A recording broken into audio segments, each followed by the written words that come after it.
10 কোটি টাকার মেগা খরচে নড়াইলে নির্মিত হয়েছে আধুনিক কসাইখানা। তবে উদ্বোধনের আগেই থমকে গেছে এর কার্যক্রম। চালু হওয়ার আগেই কোটি টাকার এই আধুনিক উদ্যোগে কেন তৈরি হলো এমন জটিলতা?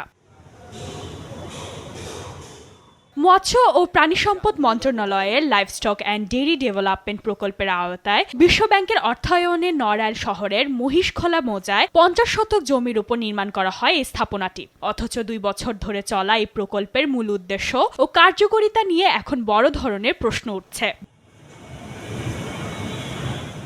স্থানীয় ও সচেতন মহলের মতে, একটি পৌরসভায় যেখানে প্রতিদিন গড়ে মাত্র 5 থেকে 7টি গরু এবং 10 থেকে 15টি ছাগল জবাই করা হয়, সেখানে 10 কোটি টাকা ব্যয়ে এত বড় পরিসরে কসাইখানার প্রয়োজনীয়তা নিয়ে ধোঁয়াশা তৈরি হয়েছে।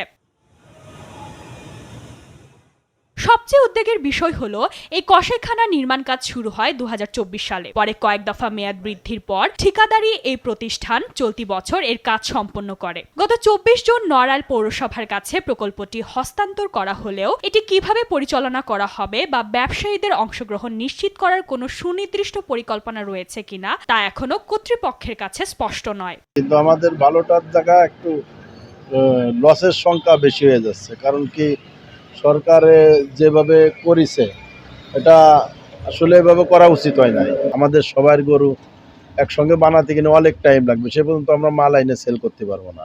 খরচ যদি বেশি হয়ে যায় তাহলে তো আমাদের সম্ভব হবে না। একদিন লস গেল, 2 দিন লস গেল, মেনে নিলাম, কিন্তু প্রতিদিন লস গেলে তো হবে না।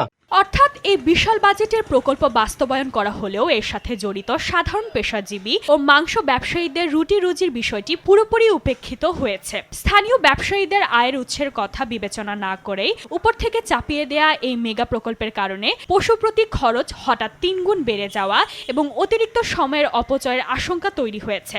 কসাইখানায় জবাই খরচ 1000 থেকে 1500 টাকায় পৌঁছালে সাধারণ ব্যবসায়ীদের দৈনিক আয় ও টিকে থাকাটাই হুমকির মুখে পড়বে, যা প্রান্তিক এই পেশাজীবী মানুষদের জীবিকা ও অর্থনৈতিক নিরাপত্তাকে চরম অনিশ্চয়তার মধ্যে ঠেলে দিচ্ছে।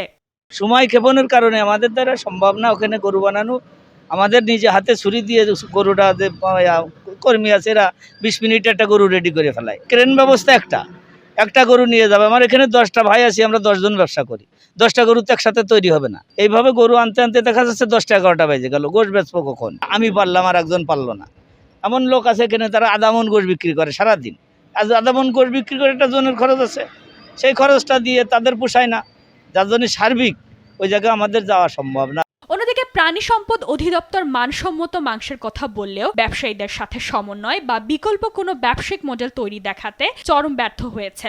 এই পৌরসভার এলাকার যতগুলো মানুষ আছে তার জন্য একটা স্বাস্থ্যসম্মত মাংস সবাই খেতে পারে। পুরা ব্লিডিং এটা মানে প্রপার ওয়েতে এবং সম্পূর্ণ ওটা হবে, যার ফলে হবে কি আমরা সেই জায়গা থেকে ভালো মানের একটি কোয়ালিটি মাংস পাবো। এখানে আসলে এটি কিভাবে পরিচালিত হবে এই সংক্রান্ত কোনো নীতিমালা পরিবর্তন বা গাইডলাইন এখন আমরা পাই নাই। আমরা প্রাণী সম্পদ মন্ত্রণালয় অথবা আমাদের যদি স্থানীয় সরকার মন্ত্রণালয় থেকে যে ধরনের নির্দেশনা আসবে সেভাবে এটা পরিচালনা করা হবে।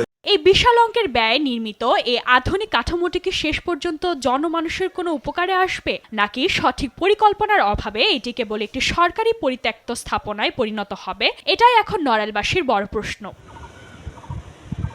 নিউজ ডেস্ক, দেশ টিভি।